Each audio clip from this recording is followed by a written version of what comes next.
All rise and shout. It's time for What's Trending.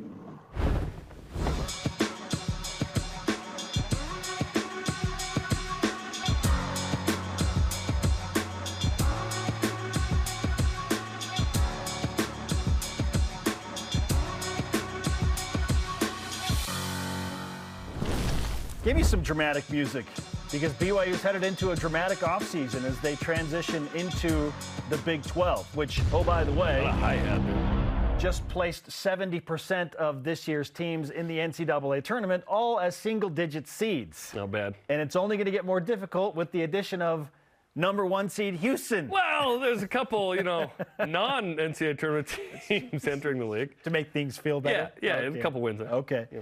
What's Trending, by the way, presented by Bodyguards, protection for a life worth living. Learn more at bodyguards.com. We're discussing priorities for BYU in this Power 5 transition state. What is on top of your offseason priority list for BYU men's basketball? It's twofold. It's developing the good talent you already have, specifically continuing to develop Foose, Jackson Robinson, and Dallin Hall, who you have 2 or 3 years respectively together. It's also continued to develop a guy like Spencer Johnson, who is shooting the lights out. Like, he's a really nice piece, right? A tremendous role player. Trevin Knell returns as well, which is exciting. You get him for 2 more years. He is a sharpshooter as well. So develop those dudes on the screen. Like in a video game, Madden or NCAA college football, you have that continuity. Oh, they got better in spring drills, and then they come back in the fall, and they're like +6 on their player rating or whatever. This is what BYU needs to do with these 5 guys specifically. And there are other talented guys. Throw in Richie Saunders as well. Richie Saunders as well, absolutely. Richie should be included in that group, absolutely. Those 6 dudes are kind of your, okay, these guys have played and we expect them to play a lot of minutes. You also need to upgrade via the transfer portal in a few other areas. You need a starting center. After the amazing 2019-20 season, BYU went and had a season where they were a 6 seed at large. Do you understand being a 6 seed at large, how crazy that is? I believe that's the highest at large seed BYU had ever had as an at large. It was. Sorry, 3 seed, 2011. Oh, would be higher.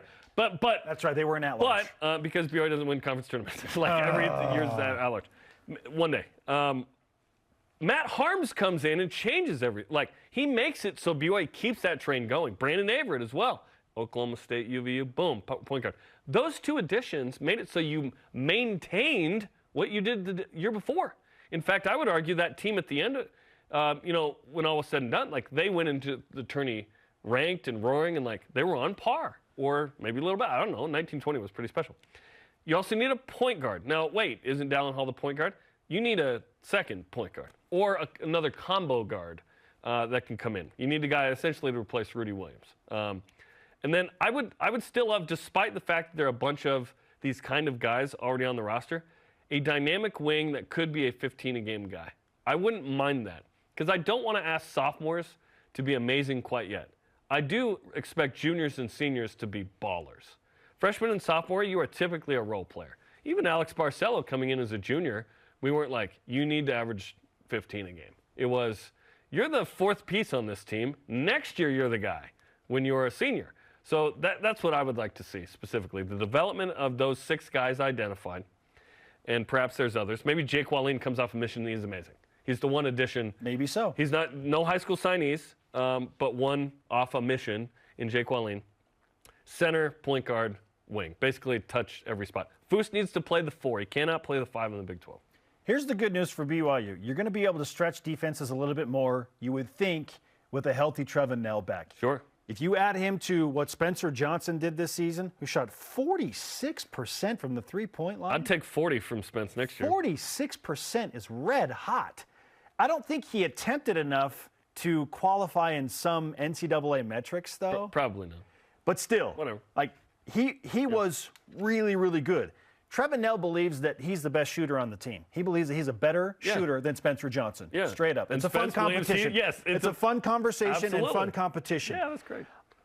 You should be able to stretch defenses with those guys and their ability to shoot the 3. Maybe Jackson Robinson gets a little bit more consistent with his 3-point shot as well. And you said BYU. I want him to attack the rim more. You wouldn't hate BYU to have a dynamic wing. Can Jackson Robinson develop into that dynamic wing type? He can. player? I'll always take more, though. That'd be like saying, no, we're good with Aiden Robbins at running back. It's like, no, you add L.J. Martin. Despite that, you know what I mean? Like, you always want another piece. I would just feel better if you don't have to get a certain it's the Big 12 now, too. Like, it's another level. I want to continue to get these guys to Big 12 level and bring in Big 12 guys. That's why BYU could go out in the transfer portal and get some guys that are much cheaper, but they may not be Big 12 starter type guys. BYU Does that make sense? The standard goes up. Talent. They need Tier A transfer portal talent. I'd even take Tier B. Because what is BYU? Tier A is like, I'm trying to win the national championship. It's like, well, Matt Harms was a Tier A talent. I would argue he's one of the best transfer BYU's ever had in any sport. Like, that was the exception, not the rule. The rule is you need someone at least as good as Spencer Johnson. Alex Barcelo developed into a Tier A talent. He was not a Tier A talent when he entered from the transfer portal. He was the fourth best player on that BYU team in 1920. That says something about that team. No, when we say 1920, we don't mean like Great Gatsby. Okay? The 2019-2020 season, it's wild to think that Alex Barcelo was the fourth best player on that team. That's how it's got to be. Spence, in 2.5 years, when BYU's like fourth in the Big 12 and competing at a high level and ranked in the top 25, we'll go, remember when Dallin Hall was a freshman and that team didn't make the NIT? That's the convo I want. Just like we had with Zach Wilson when he was 7-6 in 2019. Now, here's a fun thought.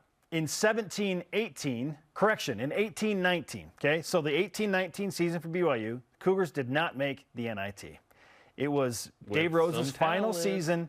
Mark Pope comes in year one, does what I think was his best recruiting job ever, even more than getting Matt Harms to come from Purdue.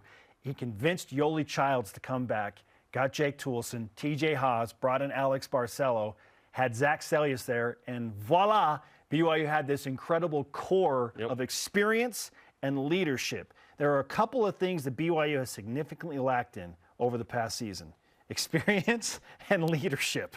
Who are those guys going to be? Typically, BYU has at least a big two, Jarom. At least a big two.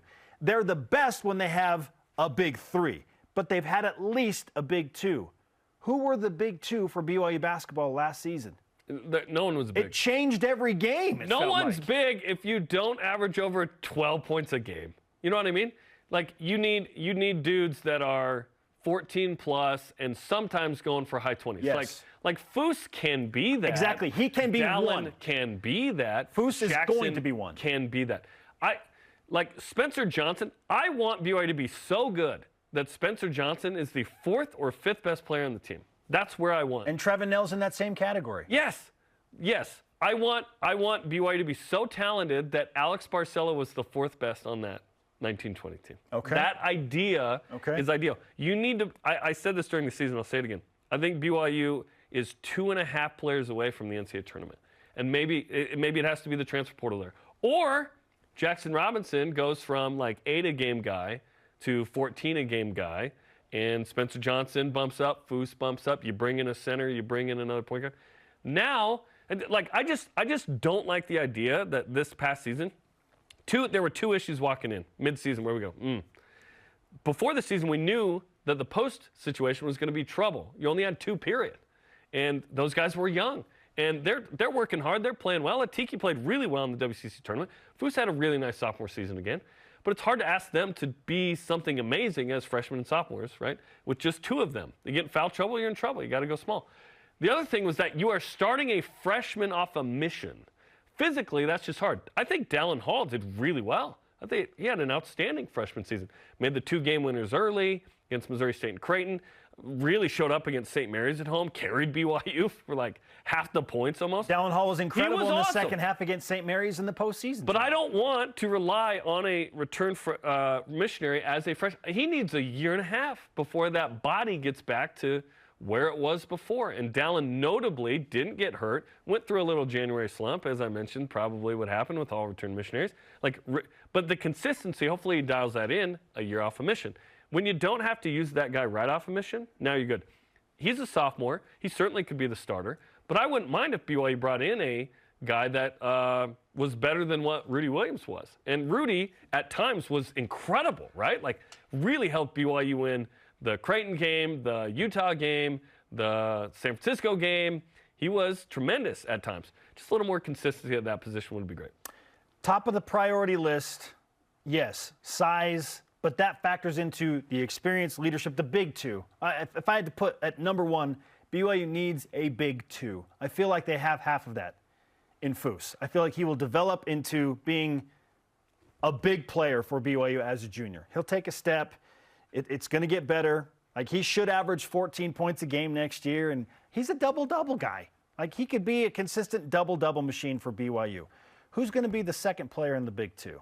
Can somebody ascend to that, or does BYU have to find that player in the transfer portal? If BYU does not bring in that kind of player in the transfer portal, I think they may be encountering a NIT or less season again, and maybe no NIT. Like, you have to get somebody else. I agree. You have to get a Big Two. You have to get someone better than Rudy was.